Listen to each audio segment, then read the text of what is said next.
Inviter un artiste à un événement culturel et ne plus faire signe de vie à 2 jours de la prestation, il n'y a vraiment que les Congolais pour faire ce genre de choses. Il n'y a vraiment que les Congolais.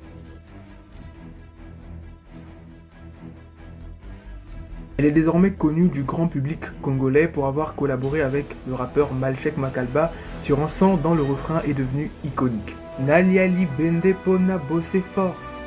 On a récemment beaucoup parlé de Nick Sozai et notamment du fait qu'il s'est fait repêcher par les organisateurs du festival après avoir fait des déclarations très révélatrices et assez plaintives sur le fait qu'il n'avait pas été sélectionné comme invité ou comme participant à ce prestigieux festival. Mais qu'en est-il de Leila and the Groove, qui pour sa part a été carrément évincée de la manière la plus humiliante possible alors qu'elle avait déjà préalablement été inscrite sur les listes des participants au festival. Rendez-vous compte qu'il était prévu qu'elle puisse effectuer sa prestation le 19 juillet 2023, en l'occurrence aujourd'hui, en 10e position, juste après un artiste appelé Rokaya Loom.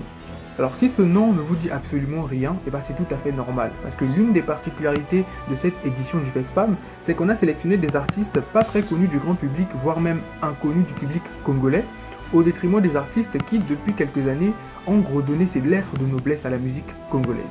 C'est bien beau d'avoir suspendu monsieur Jean-Patrice Mizene-Passy de ses fonctions de directeur artistique du FESPAM parce qu'il avait apparemment semé le désordre dans le cadre du commissariat général de ce fameux festival. Mais encore faut-il faire mieux après. Vous invitez une artiste à un événement culturel. Elle accepte. Vous lui attribuez une date. Mais malheureusement, à 2 jours de cette date-là, vous ne faites plus aucun signe de vie.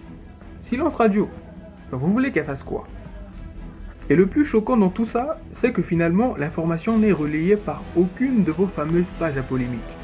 2 jours que l'information circule sur internet.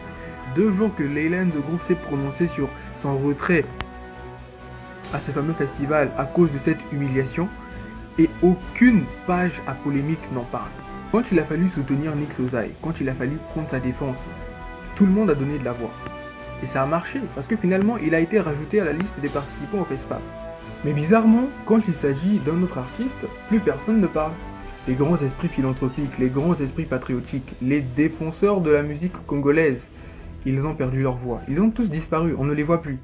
Donc l'indignation, c'est seulement quand une certaine catégorie d'artistes sont victimes de certaines injustices. Pour d'autres catégories en tout cas, il n'y a pas d'injustice. Voilà, on reste silencieux, on regarde.